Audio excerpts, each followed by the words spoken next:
Want to watch this episode? We're on YouTube. Just search Katie Prentiss or hit the link in the show notes. I'm Katie Prentiss, and this is Sunshine Soul. I remember flying out of Portland one gray morning. It had been raining for days. That kind of heavy, wet Pacific Northwest gray that just seeps into your bones. I had the window seat on the plane like always. And as we ascended, I watched the droplets race across the glass. The clouds outside were so thick, like walls. And for a moment, it felt like the sun just didn't even exist anymore. And then we broke through.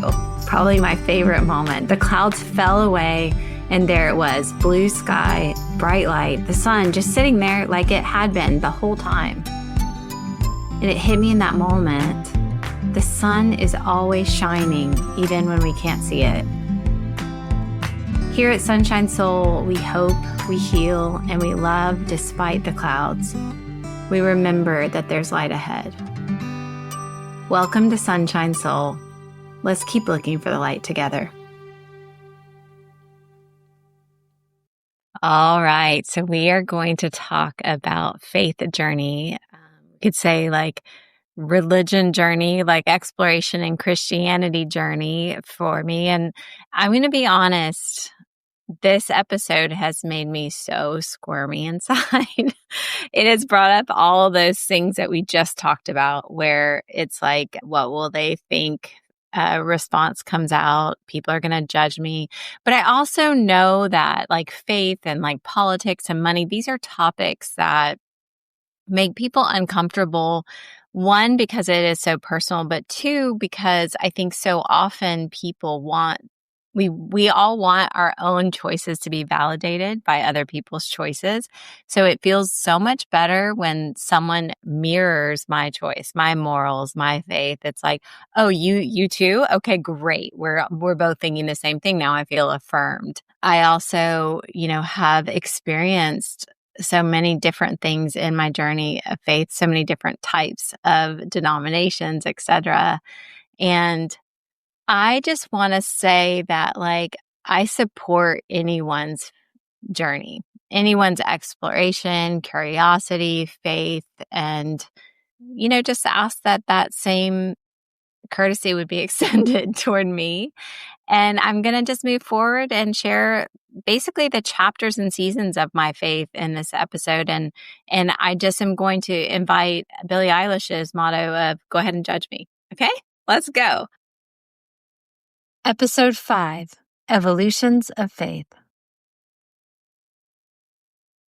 I grew up in the Catholic Church, and we lived in Ohio at this time, and my experience in this church was that my mom would take us 3 kids every Sunday morning, and my dad would stay home and read the Sunday paper.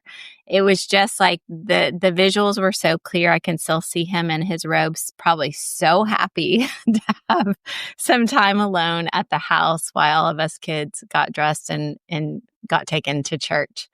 Our church was called Our Lady of Mount Carmel. And I remember thinking it was pretty cool that our church had a Sunday topping in its name. And I thought that sounded delicious. I didn't understand anything more than that about it. But I want to share a specific memory from my experience at Our Lady of Mount Carmel. And it was from my first communion. I never felt more like a princess than during some of the Catholic traditions that I grew up in. My mom would often sew clothes for us, and we just got all the fancy things when it came to like Easter or one of the sacraments that we got to do. First communion was no different. I had patent leather shoes. I had knee-high white socks. I had the prettiest little white dress. I even got to get like a little white purse to match with little white gloves inside. We often got like a tiny little Bible, like New Testament version of the Bible included, little white hats. It was just so fancy. This was as close as I got to living a little pretty princess life. And I remember on that Sunday of First Communion, I don't remember much about the sacrament, but what I remember is after the service, they were posing all of the children that had gotten their First Communion. And I somehow, I don't know if I was in the bathroom or what, but I was not in the group. And I heard everyone calling my name. So I was running to where the group photo was being taken, and I tripped and fell. And I got the bloodiest knee. So imagine this, all white dress, all white socks, everything so perfect, and then a really bloody knee. I was ready to cry. I was holding it in. I limped myself to the photo. I sat down in the middle, and then I sat down and I crossed my legs carefully so that I would be covering my bloody knee, and I put my hands on top of my knee. And I sat there and I smiled, even though I wanted to cry and the pain was real. And I just think, God, what a funny visual to have like a bloody knee and this fancy dress and like smiling even though you want to cry. It just feels like such a strong metaphor and picture for what religion can often feel like, what our experience of faith can feel like. I remember thinking during those years in the Catholic Church, some of the visuals that come to my mind is, the statues of Mary and just the gentle but strong femininity she represented. Our church was called Our Lady of Mount Carmel. My mom took me to church. I felt like there was this femininity, there was this awe, there was this holiness, this otherness, this reverence about it. But there was also there's so much imagery of, Jesus dead on the cross and bloody, and all of those things stood out to me as well. I remember the holy water, and I remember incense, just all the rituals that took place. And it felt meaningful. And I remember as a child thinking, yes, I believe in all of this. Of course, yes, feels good, feels right. And when can I dress up again? So by the time I was entering the 6th grade, our family moved to the South. And I don't know if you know, but Jesus is actually from the South. He's from southern states in America. Just kidding. But it does feel like that sometimes. Moving to the South as a Catholic family from Ohio was a different experience. We moved to a smaller town in Georgia. And some of my first experiences were a little jarring. My parents chose to send us to a small private Catholic school that was attached to our church. And the first day that I would go to the class, I was in the hallway with one of the teachers she wasn't actively a nun at that point in her life, but she was a retired nun, I guess. And when I met her, she asked me a question about, I can't even remember something about myself. And I said, yeah. And she said, excuse me? And I was so confused.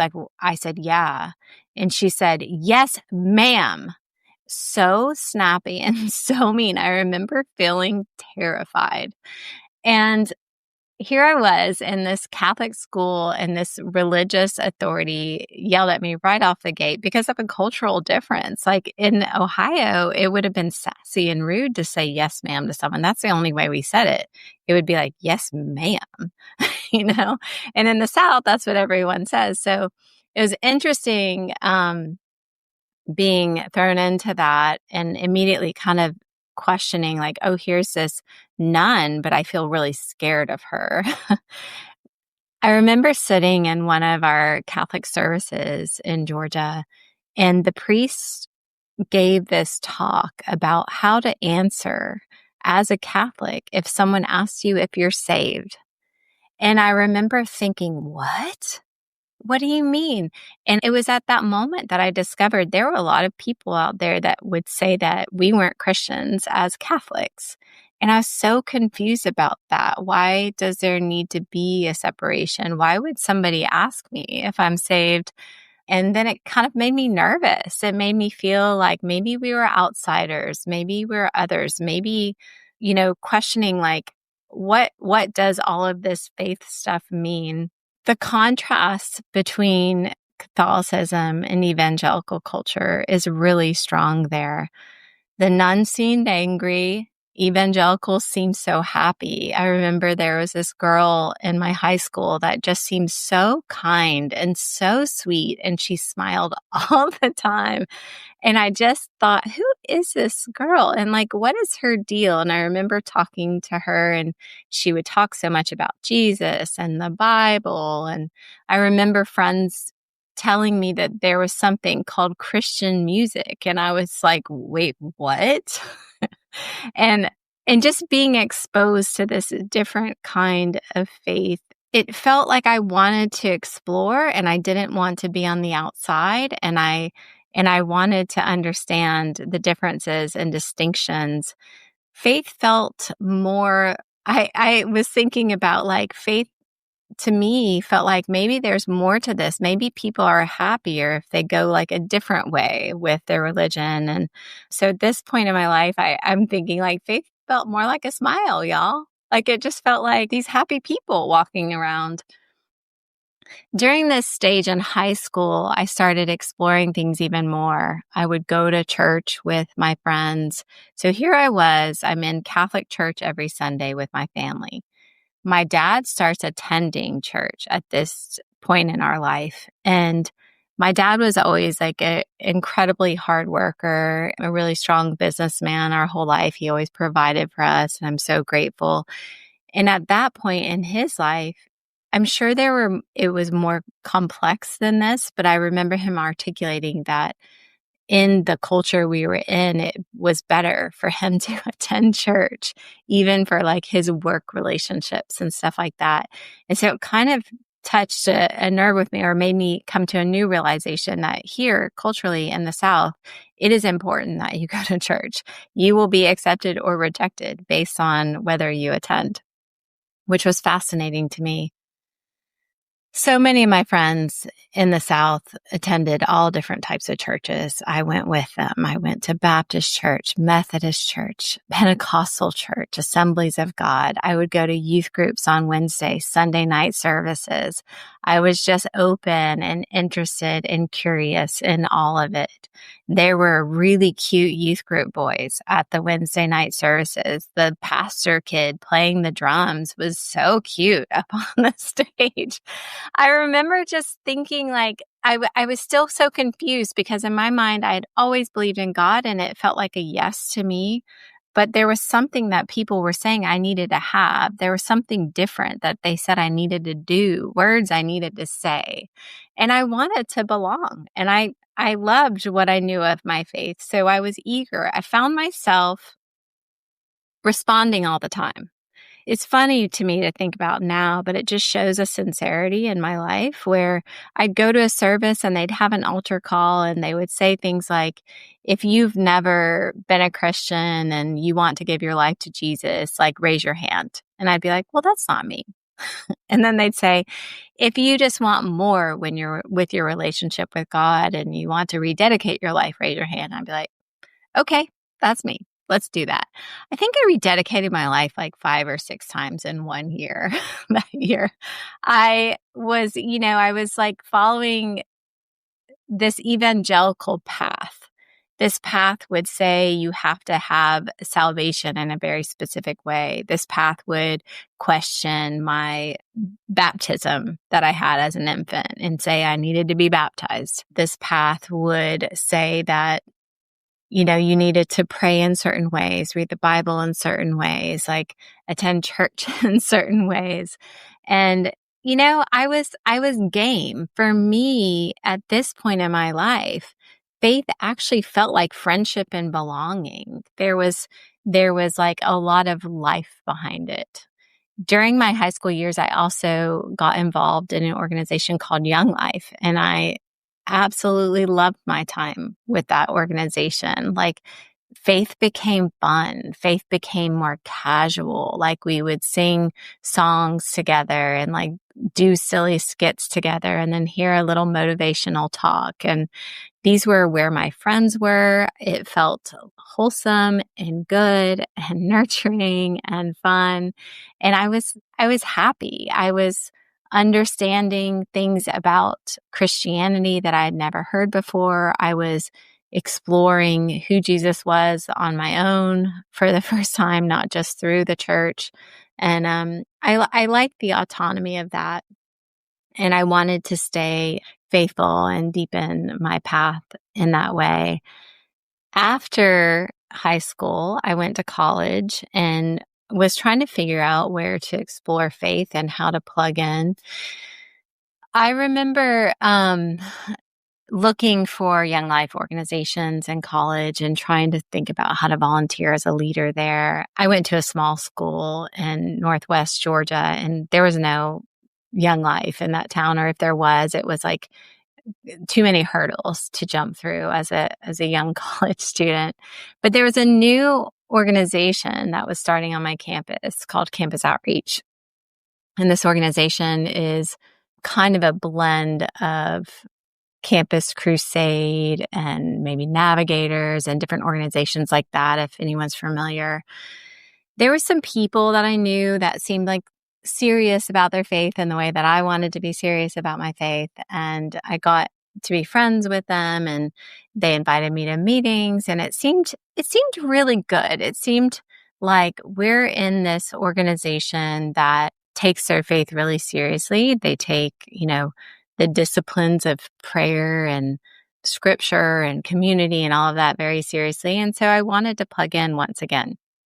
I remember in that organization feeling like I was digging deeper. I was resonating with the ideology of the organization, but it felt really different from Young Life. And so there was a little conflict in me of like Young Life and in my high school experience in evangelicalism was so much about friendship. It was about making friends, loving people. There was a lot of like, it felt real and vulnerable type of people in this organization. And then I got to Campus Outreach and it felt so intense. It felt like they would say things like, the only thing that really matters is things that last for eternity. And that's the souls of men and the word of God. And I started thinking like, okay, well, I guess that makes sense, because if there is eternal life, then like what we do here is such a small portion of like how we would really live forever. And so I would adapt these ideas and make decisions based on them. I still look back and think about, when people ask me, have you always acted? I'm like, no, but I almost auditioned for a play in college. I really, really wanted to. And I remember getting the information and then looking at how much time it would take for rehearsals. And I told myself no, because it didn't align with what had eternal value, quote unquote. It makes me sad now to look back on that and think about, wow, that's such a small way to think about our life and how we spend time, and even like our faith. That's such a small, confined faith. But that's what I was digging into in that time in my life. It felt like faith was a solvable equation. It felt like faith really came down to black and white answers. There were answers for everything. There were, quotes and teachings and lessons, and they really, really pushed students to be involved in evangelism and discipleship. What that meant is they wanted us to win people over, to share our faith with people, to try to convert them to evangelical thinking. And they wanted discipleship, which what that meant was they organized the campus, the students on campus, with like discipleship group leaders, and then a small group that they led and did Bible study and different things with. And wow, like it was a system that made sense to me. It was a system that I liked. It felt safe. It felt confined. It felt solvable. I felt really good about myself. I felt like I knew I had all the answers. I look back and I think, wow, I was very egotistical. I, judged people for a lot of things, like decisions that didn't feel as committed as things that I was living and experiencing and the truth I was ascribing to in this organization. I rose through the ranks of the way they established their organization. I look back and I think that is what made me feel good about myself. Like I liked being a part of this. I, became a discipleship group leader. I got invited to leadership positions they would take trips and like do projects where a bunch of college students would come together and spend a summer in deeper training. And it sounds a little culty right now as I'm saying this out loud, and that's okay. I think that we all felt good about what we were doing. And the other thing as I think about is some of my best friends to this day came from these times in my life.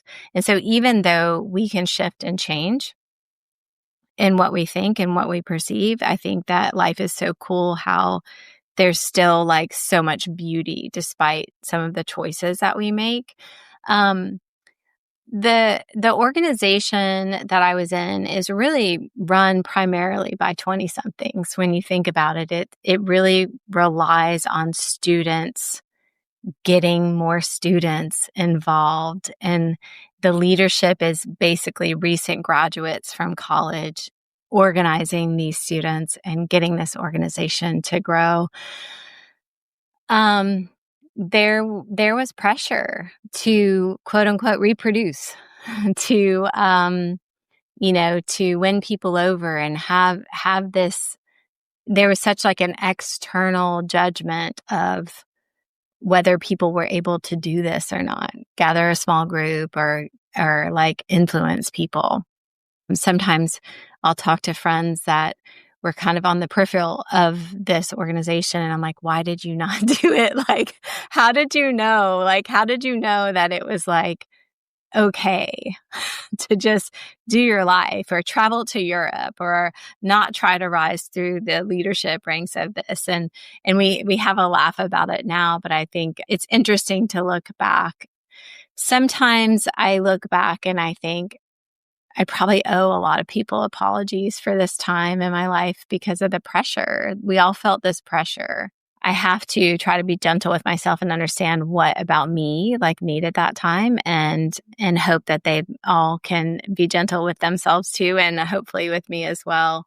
But needless to say, faith in this time in my life was very black and white, and it was that there were answers for everything and there was confident answers for everything.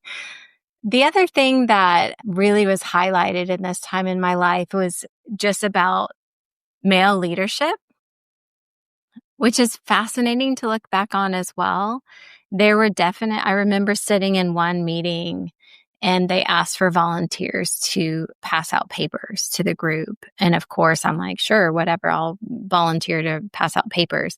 And they had a talk with us later and told us as women to not volunteer for things like that because the men needed to lead and the men needed to rise up, and how men would just let women lead if they try to, and it weakens the men.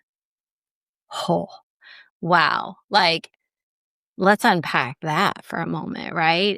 And this is a community. When I heard that, I felt that feels really weird. That feels uncomfortable, but also these are my friends and these are people I love. And so again, I said, okay, and like passively moved through that. As time went on, I moved toward graduation of college. I was earning an English degree. I thought I might teach, but then I was so excited about everything that was happening with this organization that I was with. They actually asked me to come work for them. So instead of I finished my English degree, but I ended up not getting my teaching certificate because I thought, I can just go work for campus outreach. Now, the organization is when you come on staff with them, you actually raise all of your financial support for your paycheck. So it's a good deal for them, for sure. I graduated from college and immediately went to start raising support to go work on a campus. I was selected to go work in a very small school in a small town in Alabama. And I spent the next summer after graduation raising financial support. And I'm very thankful for all the people that stepped into my life to like support this young girl who thought she knew a whole heck of a lot in her life, thought she had the answers. I know that I've always, one through line that I've always had is that I've wanted to love people and I've wanted to love people well. And I hope that that really shone through, and that's why people like jumped on. But it was kind of amazing. I was able to raise my support pretty quickly and have the financial backing that I needed. And again, I'm going to work for this organization as the female staff leader. What that meant was that I was in charge of the girls, the women in our campus ministry only. There was another male leader that was the campus director. He was in charge of everybody, but because I was a female, I was just in charge of the women. Now, I raise all of my financial support for my salary, and it's interesting now to look back, like some of the men on staff couldn't raise their support. And I remember being asked by one of our campus directors, since I had an overage, which means I had a little more than my salary was going to be in my account, which would be perfect to save for the following year in case people dropped off. Instead of that, I was asked, would I donate my overage to one of the male staff that couldn't raise his support? And of course, I said yes. And I think again, wow, that's so interesting, right? Like we love the labor of women, but we don't really want to give them authority or positions of responsibility. I also remember many times realizing my voice didn't have similar value to the men that I was working with. I would be in staff meetings and I would question a decision and say, I don't feel like that's right. I think that the other way to go is the right way to go. And my male staff partner would go, well, I don't know about that. And then he'd ask another man, what do you think? And if that man agreed with me, then he'd go, oh, okay. So it was things like that being reinforced of playing small felt right. It was what I was supposed to do. I was a woman, like we were taught like all the lines of, the Adam and Eve story was about Eve wanting to take control and take power and how she needed to like be tamed and tampered down. And I was naive. I was young. I was gullible. I wanted to belong. I wanted to be approved of. And so I said yes. I didn't understand. I grew up in a home that like my dad was strong and worked hard and my mom was submissive and gentle and never worked. And it's like my experience, my understanding, everything was lining up. But I knew deeper down, it didn't feel right. It didn't feel comfortable. I remember feeling like working for them, that there was a lot of the job that I loved, which was like going and talking to girls on campus and giving them love, giving them support, listening to their stories, having them over. I loved that stuff. But I also remember hating like the way I felt forced to have conversations, to pressure students into commitments, to get people to come to the projects in the summer and the trips that they were being invited on.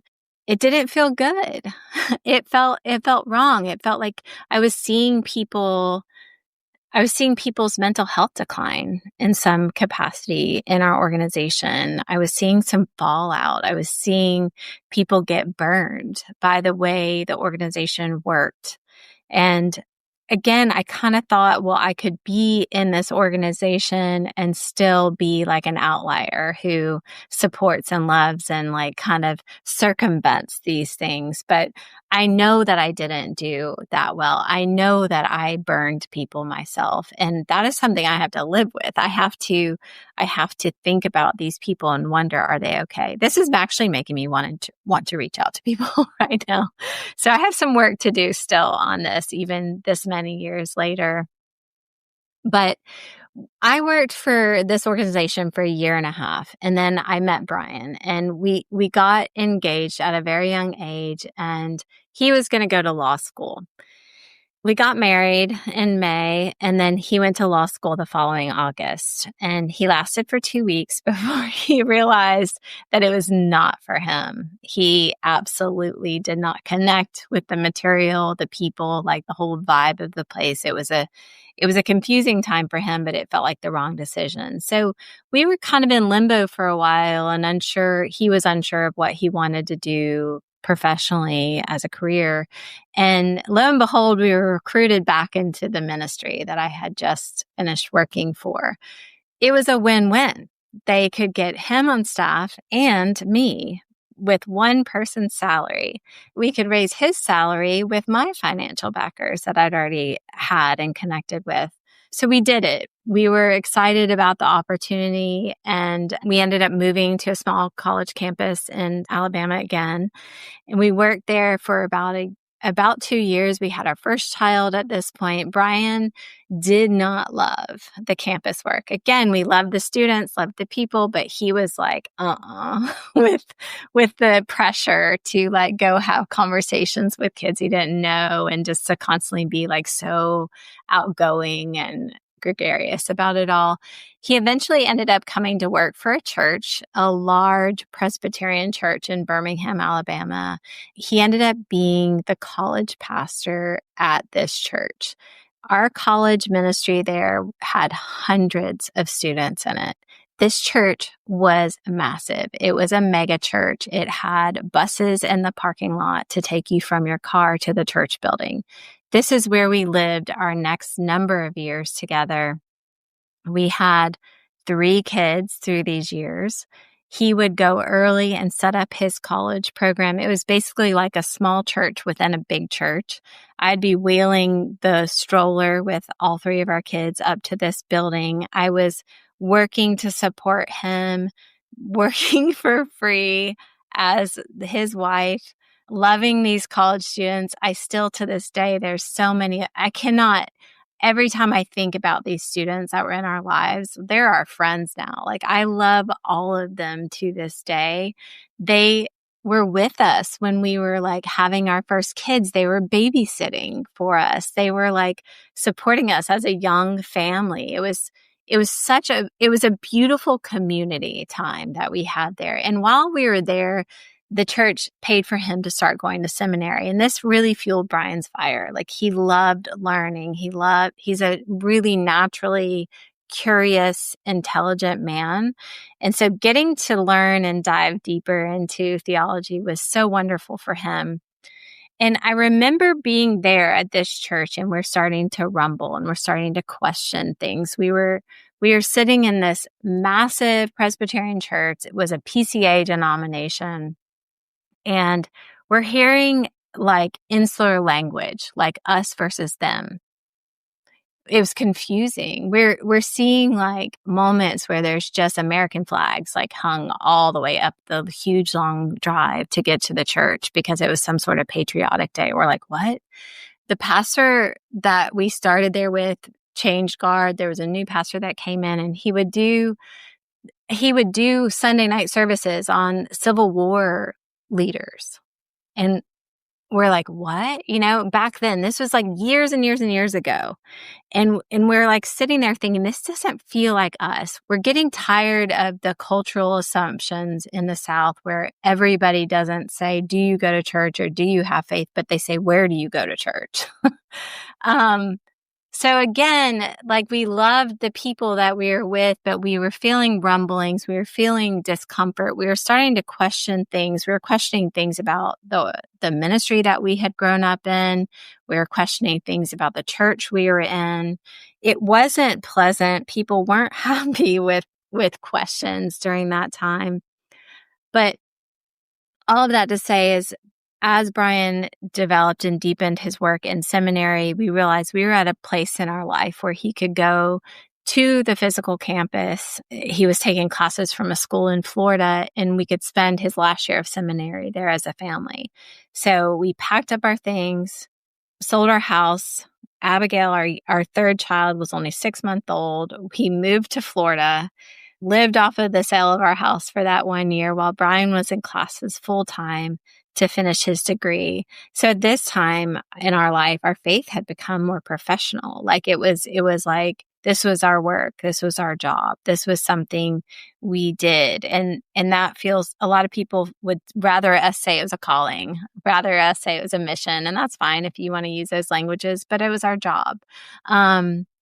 We finished seminary and we were looking for a job for Brian, and we got hired at a church in California. Our experience there lasted about 4 years. I think at this place, we had Elliot while we were there, our fourth child. And this place, I felt so supported as a family. I felt so cared for, so nurtured. We were living in the Bay Area, and there was just so much.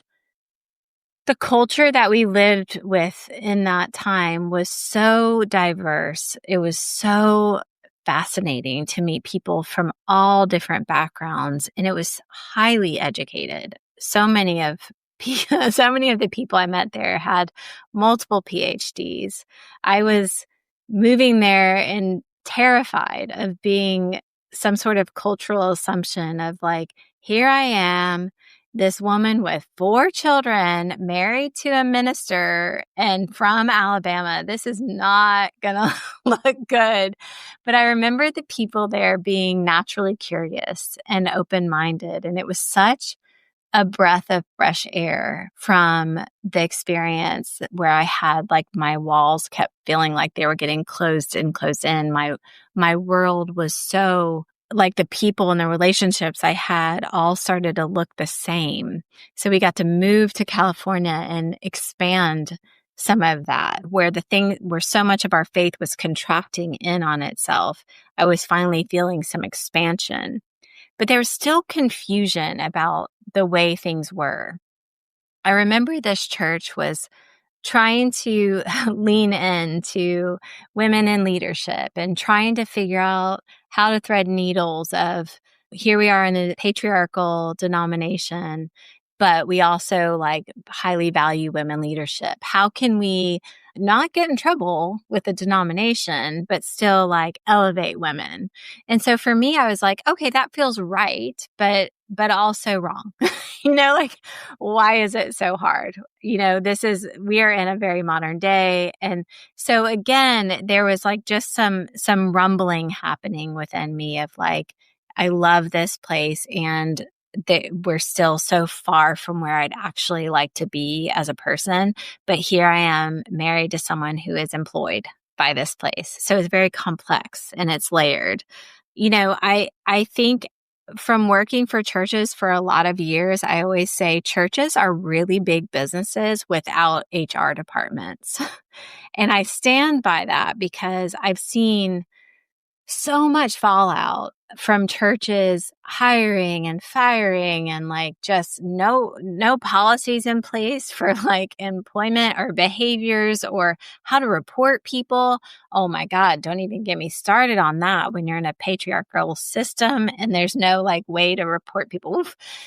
We all know. We've heard the stories of how really, really bad that can all get. But just on a personal level, like what I saw is like, wow, churches are businesses without HR. And we found ourselves kind of at the cusp of when there was a recession and there was so much going on. I think it was 2008. We ended up losing our job. And it was because the church finances weren't in the right place to sustain our salary and whatnot. So we ended up having to find a new job.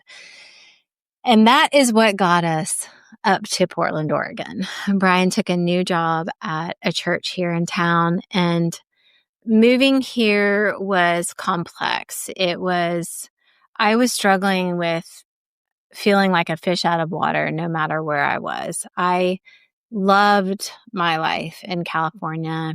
I had really beautiful friendships. Our kids had so many friends. They were like running around in the neighborhood all the time, playing outside.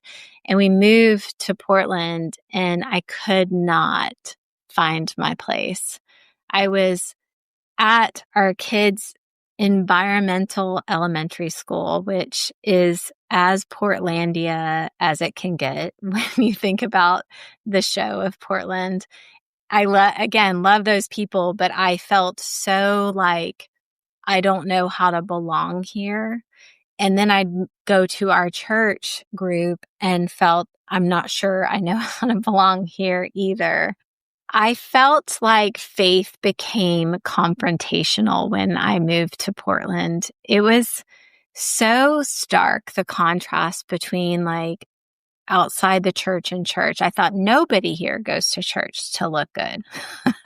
It's the extreme opposite of the South, where it's like, if you go to church, you can explain yourself. Like, oh, really? I thought the only reason people go to church in Portland is because they absolutely want to be there.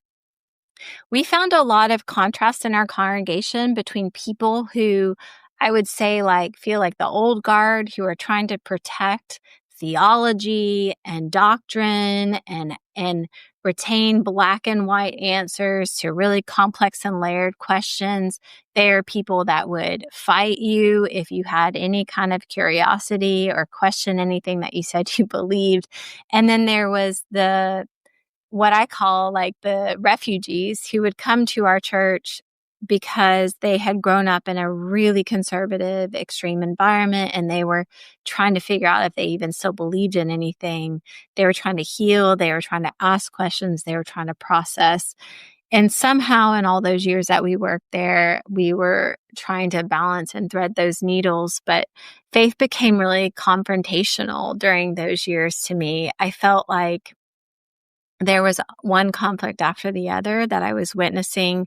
For Brian, I felt very confined. And, even though there are some really, really beautiful people in that congregation that I did feel like allowed me space and freedom to be who I was, I felt very confined to support Brian and all the things he was going through. I didn't want to create any more fallout. As time went on in our little church in Portland, I started having more and more questions. I started questioning. I knew that I did not believe hell existed. I just thought, I can't ascribe to this idea. It just seems so ridiculous that this would be true. And then it made me wonder, what do I really even think about heaven? I started definitely questioning, how can I possibly say I'm an ally if I'm in this church that's kind of liberal, but still very conservative? I had questions because, people, my neighbors who were atheists, were loving and supporting people in their community in the most profound ways, way more than Christians I knew were. I had questions that, if they say Jesus, you look at Jesus's life and how he loved the refugee, the Samaritan, the prostitute, and the way he'd respond to all these people, the least of these. And then I'm seeing Christians not do that at all. Christians standing on these moral issues and wanting people to know they're wrong. And it was just feeling so broken down in my mind. And I felt like, just as a family, wanting to support my husband and his job in this church, I was getting to where I was feeling really burnout and I needed a break. And I didn't take the freedom to take a break because I knew that if I took too much time off, that the fallout would land in his lap. People would ask him, he'd have to defend, he'd have to explain. And I just didn't want him to have one more thing to have to deal with. And then COVID hit. And our church, like many, went online. And so for the first time in my journey, I started thinking, I actually have the freedom to show up or not show up as I'd like to. I would listen, I would turn it on. Sometimes I'd just practice yoga while I was listening. And I started questioning, like a lot of us, what place does church attendance have in our life? I think COVID shook everything up. The pandemic shook everything up, whether we go to work at the office or we work at home. Well, the same is true of churches and congregations. And I think a lot of people who had wanted to make moves or question things or maybe change their schedule or the way they did things started to. And that includes me. And I remember just feeling so strongly that I had been carrying this box that represented my faith. And in it was all the things that I said I believed. Like, this is the way that you have salvation. This is the way you should think about this. This is the way you answer that question. This is how we treat people. This is how we do this, how we spend our money, etc.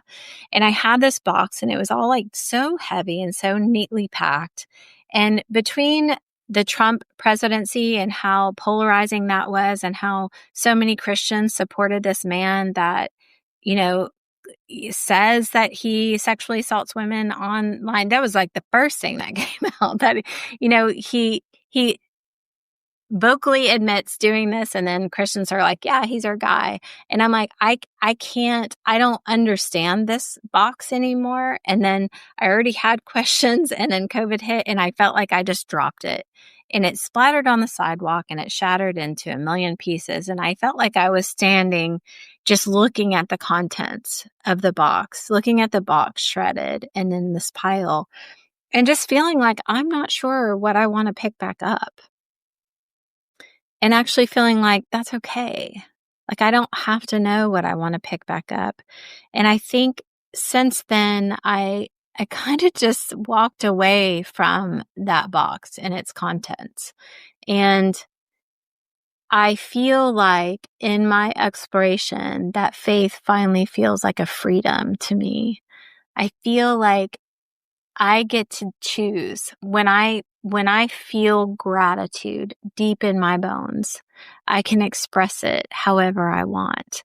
I can express it to God. I can say Jesus. I can say whatever. Like, I can think of God as bigger than he's ever been in my mind. And I even can say as bigger than she's ever been in my mind.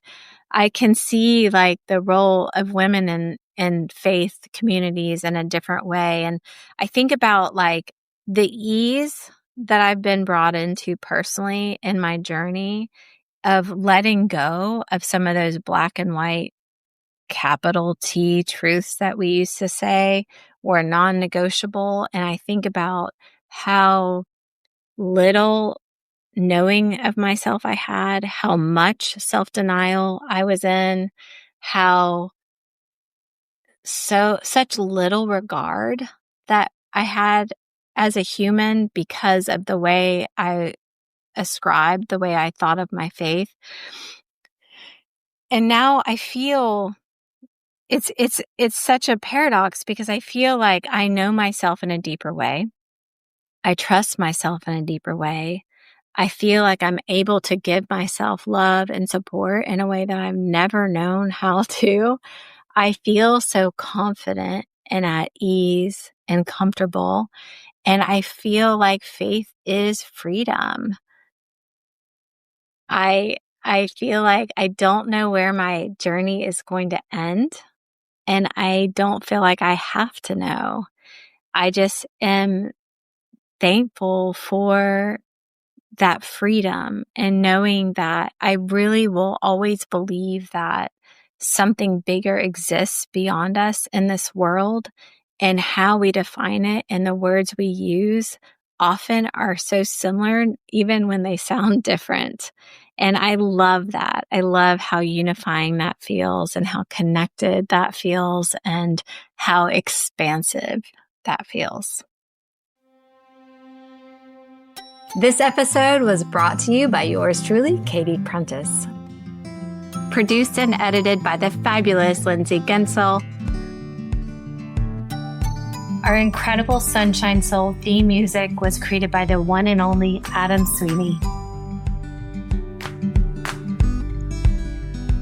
For more resources and transcripts, visit katieprentiss.com. That's Katie, Katie, Prentiss, Prentiss.com.